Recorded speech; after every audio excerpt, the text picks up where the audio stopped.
Hi, I'd like to welcome Sean Cavanagh, who is a senior editor at Education Week's Market Brief, and he led a discussion for us on ESSA and what it means for the business world and for the private sector. Sean, can you tell us a little bit about what this new law means for those folks who are not necessarily practitioners but are providing an important role in support services and products and things of that kind?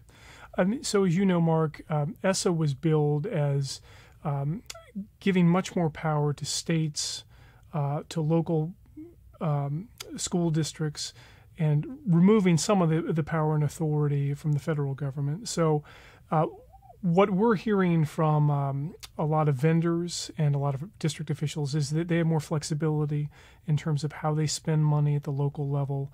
And actually at EdWeek Market Brief, we've done some research where we've looked at the RFPs that have been issued by states and districts around the country in the ESSA era, what they're spending on in the ESSA era. And we found that they're placing a big emphasis on things like curriculum and assessment, on administrative data systems, probably things like learning management systems, student information systems, as well as sort of support services, before school and after school programs. So they have a lot of flexibility, and it appears that they're making use of that flexibility. Are there any significant pots of money that ESSA opens the way for that might be opportunities for those who are in the private sector looking to get into the business? Well, one pool of money that comes to mind, and this came up in our discussion today, is Title IV funding. This was a pool of money that was authorized under ESSA, but originally it wasn't funded with very much money. I think the original amount was around $300 million to $400 million.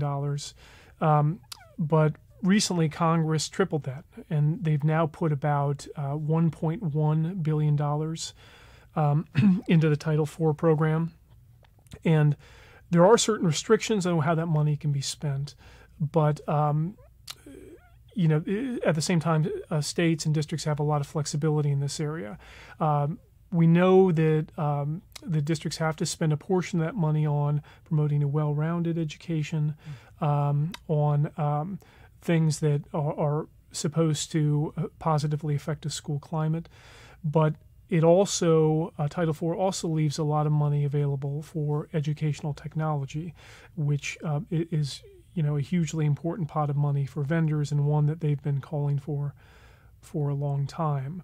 So how much of that money will actually end up in the hands of districts and what kinds of programs it will pay for is a little unclear, but we're at least likely to see some of the funding on areas like personalized learning, professional development through technology, and perhaps some newer forms of curriculum delivered through digital means. Now, there are some strings in the law that make requirements for research to be backing up, research and evidence to be backing up some of the things that money can be spent on. Can you expand on that a little bit? Sure. Just to step back, No Child Left Behind set some requirements for scientifically based research, and that products and programs supported through the law be backed up by scientifically based research.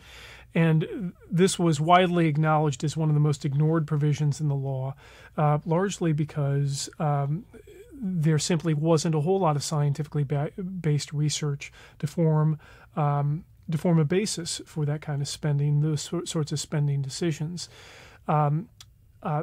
ESSA changed that by setting different tiers for evidence, strong, moderate, promising being the various tiers that are used.